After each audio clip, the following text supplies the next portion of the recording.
Hello everybody, Jason of New Year's Revolution Cave. And it is Thursday. It is the day before Finley's birthday, ladies and gentlemen. No, it's my birthday. I'm Finley. We are always excited about that. And that's great. I am going to probably do the Nup All Night this Saturday. We might have a partner with me. I'm not sure What I might do if is Liam can go all night. I will wait till Finley goes to bed, play some Fortnite with Zayden, and then maybe come down. And then just join. Yeah, because I don't want you down here the whole time. That won't be fun for you. No.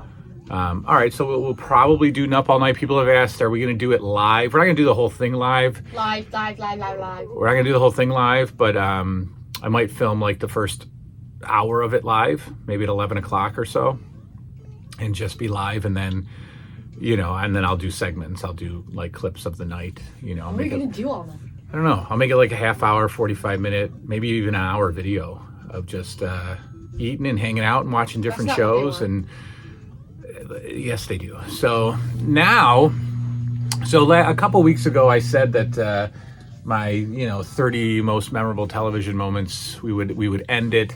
And then some people said, no, don't do that. We like the conversation. We like the discussion. And they gave me some other ideas to talk about. So we will continue temporarily. We'll continue as long as we have ideas. We'll continue the 30 most memorable television moments. This one's a little different. This will be the most emotional television moments for me, and clearly for Liam.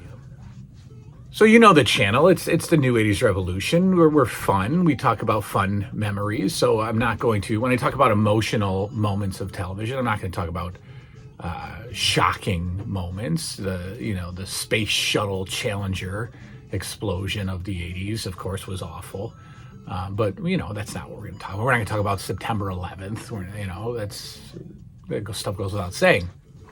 I'm talking about the moments, the shows, the finales that shook us and made us sad. Particular episodes maybe of a show, which is where I'll start. I'll start with a particular episode of Leave It to Beaver, honestly. And if you've watched the channel for a while, you know how much of a big Leave It to Beaver fan I am. Did you ever watch it with me? No? You watched Brady's. Yeah. Yeah, you didn't watch Beaver. I love Leave It to Beaver. I love the show. That's a show like Seinfeld that'll kind of always be a part of my television watching. I won't ever retire Leave It to Beaver. I won't ever retire Seinfeld. There's a particular episode that gets me every time, and it does get the it gets the eye juices flowing. So Ward, Ward is always, he's a strict father. I wouldn't call him heavy-handed. I don't think he ever smacks the kids around, but he's sometimes a buzzkill and sometimes ruins the kids' fun. And this particular episode, they start a bank account, and he wants them to put their money away. And of course, he gives them the option: hey, you can save your money, or you can spend it on junk like baseball mitts. If you want, it's your money. It's your money. You do what you want. But you know what he means. He wants them to put the money into the bank. Well, the kids want some stuff. They want a baseball glove or baseball uniforms. I forget what they want. And they're really upset because they've got money saved and they want to do what they want with it, but their father is strongly urging that they keep it in the bank. Well, Ward makes a statement when the kids are talking about how we need new mitts and we need new baseball stuff. Ward says, well, look, I need, we don't just go out and buy anything we want when we need it. We have to be responsible. And he says, oh, look, I need a new hunting jacket. And he shows his hunting jacket, and it's ratty and filthy and, has, processed deer all over it. And he says, I don't just go out and buy one, do I, boys? So they say, okay, you're right, Dad. We'll put the money in the bank. And then the fellas get to talking. See, the boys get to talking, and they want to surprise Ward with a new hunting jacket. And they go to school, and apparently back then you could make deposits into your bank account through school. So the boys withdrew a large sum of money from their school bank account, and then left school to go purchase the hunting jacket. And the principal called Ward, right? Didn't want to talk to Mrs. Cleaver, of course. Called Ward and said, "Look, it's none of my business. It's the children's money, but I just wanted to let you know that they took a rather sizable deduction from their account." And then they left school grounds. And Ward said, "Well, all right, thank you very much." And he's upset. He's angry that the kids just disobeyed and just didn't listen to old Dad and did whatever they wanted. And then later that night, a package is delivered, and it's from, I think it was Driscoll's sporting goods store. Big box from the sporting goods store. And the kids are upstairs, and Ward gets the package, and he's furious. Those kids, they just went out, they just disobeyed, and they did the wrong thing, and blah, blah, blah. And look, they went to the most expensive sporting goods store you could find. Oh, I'm really mad at them. And he calls them down, and he demands to know what's in the box. And the kids say, "Well, we can't tell you, And he says, "Well, you know what? Then we'll just open it right now." And he starts opening the box, and he pulls out the hunting jacket. Oh, it's getting me misty already. And shut up. And he just stares at it. And then they show the boys, and they're just sitting there quietly, and they're smiling. And he just looks at it and he goes, "Me?" And they go, and he's blown away. "Well, gee, fellas, I don't know what to say.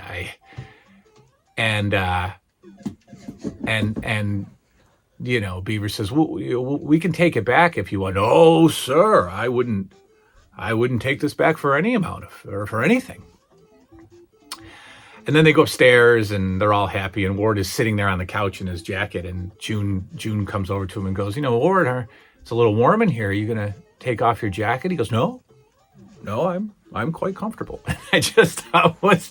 That kills me every time. That just murders me every time. It's so good. So good. So that's emotional moment number one for me. This is how simple of a human being I am. The next one is Family Ties, folks. I don't know if you watched Family Ties. I'm going to spoil it here for you. So if you don't want a 40-year-old show ruined for you, then skip ahead. But you grew up with the Keatons, right? When the show started, the kids were young, teenage. I think Alex was like 13, Michael J. Fox, and they grew up in this, just this a home that I was envious of. Very, very happy, loving parents. Good family morals. Hippies, giving, loving people. And all the kids have these different, personality traits. It's an extremely liberal home.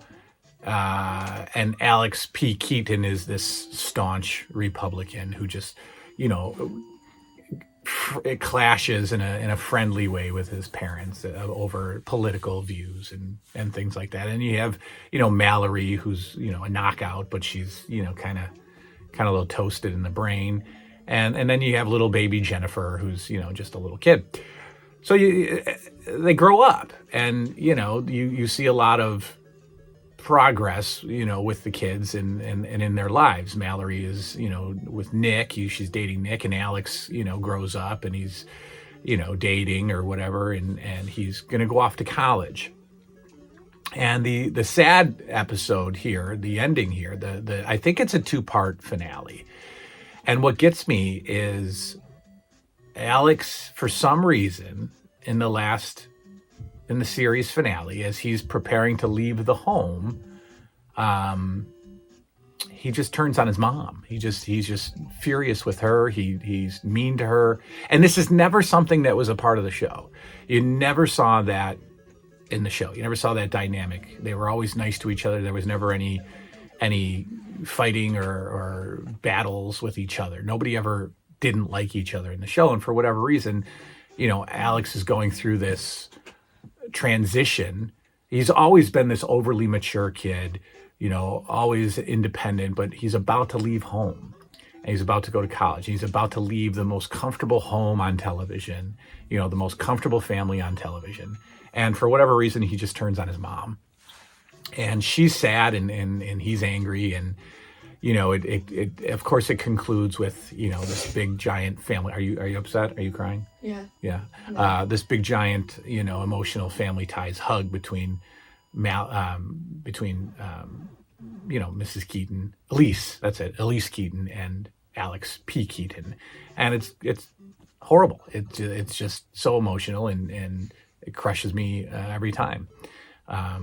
Because she's shocked at, she's dealing with her own emotions of her son leaving. She's upset about that. She's upset about the way he's treating her for the first time in their lives, it seems. Alex is upset that he's, leaving the house and growing up and he's not going to have his mom anymore. And that's heavy stuff. The Wonder Years goes without saying, folks. You saw the video a month ago or so where I was fresh off a bout of weeping as we finished And I wouldn't shut up. And I wouldn't shut up. Oh yeah, you did the phone thing that said, shut up. Why are you putting on headphones? I don't want to hear you. You don't want to hear this No, part? I Why? Because The Wonder Years was an awful TV You show. were a part of it with me. I don't know. We were right on the couch together, Yeah. our hearts beating Yeah. together. The Wonder Years, of course, is another show where people grow up, and that wasn't even it. It wasn't the grow up part. I didn't mind, Kevin Arnold getting older. I didn't mind any of that because they were still kids. They weren't too much older. I didn't mind the growing up part. I had a hard time with almost every episode had something to be upset about. There's two in particular. And I think I've told this. Kevin's dad, Mr. Arnold, Jack Arnold, was always, he's rough. He's rough, and he's not a soft. It's not fair. He's not fair, you say. He's not a soft, emotional guy, right? He can be, but usually he's gruff. And so you don't see a lot of father-son tenderness in that show, right? You see subtleties, you see implications of tender, and it goes such a long way. Dad puts his arm on his shoulder when he's doing math homework. Oh, I'm proud of you, Kev. That's about as much as you get. That's what you get. But one episode in particular, this one kills me. Kevin and Winnie break up. Again, for the 1 millionth No, time. for the first time. Kevin and Winnie are, they officially break up. It's at a house party. And, Kevin has that Madeline girl and Winnie has, I forget his name. Where she goes to the new school and she gets the high school football player boyfriend. I forget his name. It's like Chad or something. I don't know. Chad. Is it Chad? No, it's not Chad. Chad. It's something. Anyway, they have it out at a party and he says, to be honest with you, this relationship never meant that much to me anyway. And she's blown away by that, and she storms off and she leaves. And Kevin tells Madeline to go screw, and then he walks home. And instead of going in the house, he goes in the garage, and his father's in the garage, and his father's fixing something, and Kevin's just standing there. Why do people walk like elephants upstairs? Kevin is standing there with his hands in his pockets, and the dad says something like hey, what are you doing out here? And Kevin this is an actor. This is, Fred Savage at probably 13 years old, 14 years old. and he's pulling this off perfectly. He's got that I'm about to cry voice, and he's like, you know, I didn't want to go inside. You know, he's just got this on the brink of tears voice.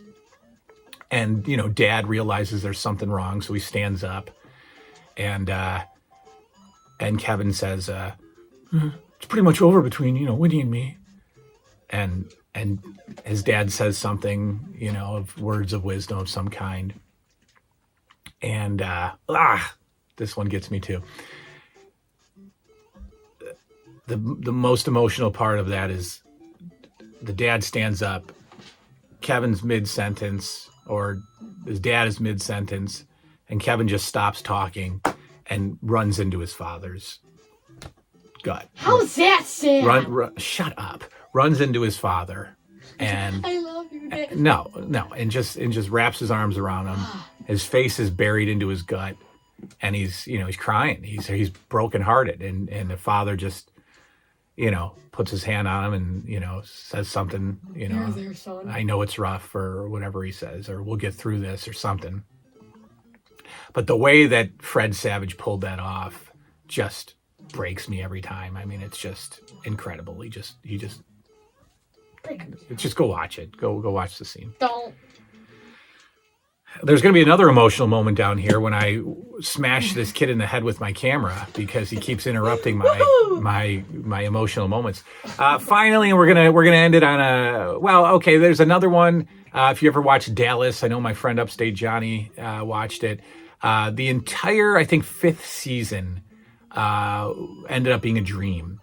Bobby Ewing, Patrick Duffy, a major staple of the show, had some contract negotiation issues, I think, and left the show for a season. And they went on as if he had died, because he died in the end of the season prior. How did he die? He was run over by a car. And Pam is distraught, and JR has this extremely emotional moment at the hospital bedside. He says, "You can't leave me, Bobby. You can't leave me." That kind of thing. That was the season before. Well, the whole season goes on without Bobby, and Pam meets somebody new, and deals are made. Why do you keep missing that jump? I hate this game. And deals are made, and the show goes on, because I don't think they knew whether or not Patrick Duffy was going to come back to the show. And at the end of the season, Pam wakes up and goes in the bathroom to get in the shower, and Bobby's in the shower. And he turns around and says, "Well, good morning." And the entire season was a dream. And that's amazing, because back then, fans didn't know what the heck was going on. There were no spoilers. There was no internet rumors. There was no forums and chat boards. There was nothing. So, millions of women across America are angry and sad that Bobby, this sex symbol of the show, is gone. And then he reappears in the season finale, and that's mind-blowing. And then the next season picks up where, the previous season left off. Like, they just erased everything that happened in season, some of it. They didn't, there was some loose ends that they just said, look, people are going to not pay attention to this. They'll be fine. But yeah, that was huge. Well, so the final moment for me, and I'm sure there's others, but we're just going to fly through this. The main event, right? WWF. The main event, Friday night main event. Come on, and not a sadder one. How is the main event going to be sad? The main event, you know what I'm talking about. 1988. The 4-year reign of Hulk Hogan comes to an end. And why is that emotional? Because we were children, folks, and we watched wrestling from 1984 on. And as I've said before, the only world champion we ever knew was Hulk Hogan. And we knew the Iron Sheik because we saw Hulk Hogan beat the Iron Sheik. Other than that, in our little 8-year-old brains, wrestling didn't exist. There was no such thing as the WWF until Hulk Hogan won the title. So as long as our fandom existed, Hulk Hogan was the face of our fandom. He was the world champion. He was the superhero. He was the action figure. And in 1988, I'm 12 years old, he loses the title. He loses the title. Now, I don't care about the silly twin referee deal, but the I remember going to bed that night not well. I remember going to bed that my whole world had kind of changed a little bit, that Hulk Hogan was no longer the champion. And he died to. Who did he die to? Yeah. What are you saying? Did you get 300 pound no skull full piece in your box? Who did he lose to? He lost to Andre the Giant. And then Andre the Giant gave the belt to Ted DiBiase. Did he win it back? That's not the point. Did he win it back? I know. I don't know what I just did right there. That's not the point. The point is, I was crushed. And I didn't sleep well. I remember being messed up that night, that this had all just come to an end, that Hulk Hogan was no longer the world champion. So we'll see how I feel about it when I get to it now. I'm sure the emotions will be slightly less, but still pretty impactful. So there you go. There's some seriously emotional TV moments for a lunatic like me, as my child points out with his bursts of laughter and his eye rolling. What about you? Most emotional? I'm sure I've got others, but let's hear from you now. That is all. Good night now.